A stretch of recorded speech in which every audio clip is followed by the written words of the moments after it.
പെണ്ണിൽ നിന്ന് പുരുഷൻ മനസ്സിലാക്കേണ്ടത് റഹ്മത്താണ്. ആണിന് കിട്ടേണ്ടത് റഹ്മത്ത്, പെണ്ണിന് കിട്ടേണ്ടത് മവദ്ദത്ത്. എന്താ റഹ്മത്ത്? റഹ്മത്ത് എന്നുള്ള വാക്കിന്റെ അർത്ഥം വാത്സല്യം എന്നാണ്. വാത്സല്യം പെണ്ണിൽ നിന്ന് പുരുഷൻ അനുഭവിക്കേണ്ടതാണ്. എങ്ങനെ വാത്സല്യം അനുഭവിക്കാം? വാത്സല്യം അനുഭവിക്കുന്നത് ഭക്ഷണത്തിലൂടെയാണ്. ഞാൻ ഈ പറയുന്നത് നിങ്ങൾക്ക് നല്ലോണം മനസ്സിലാവണം. വാത്സല്യം അനുഭവിക്കുന്നത് ഭക്ഷണത്തിലൂടെയാണ്.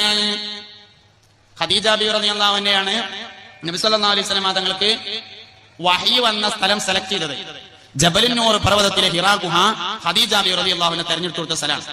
അവിടെ ഇരുന്ന് നബി തങ്ങൾ ഇബാദത്ത് ചെയ്തു അല്ലാഹു തആലക്ക്. പോണ സമയത്ത് ഗോതമ്പ് മാവ്, ഉപ്പ്, പച്ചവെള്ളം, കാരക്ക, സൈത്തെണ്ണ 5 സാധനങ്ങൾ കൊണ്ടുപോയി. ഇടയ്ക്ക് നബി തങ്ങൾ ഭക്ഷണം കഴിയുമ്പോൾ വരും, കൊണ്ടുപോകും. പിന്നെ നബി തങ്ങൾ വരാതെയായപ്പോ ഖദീജ ബീവി റളിയല്ലാഹു അൻഹ ഭക്ഷണം കൊണ്ടുപോയി കൊടുക്കൽ തുടങ്ങി.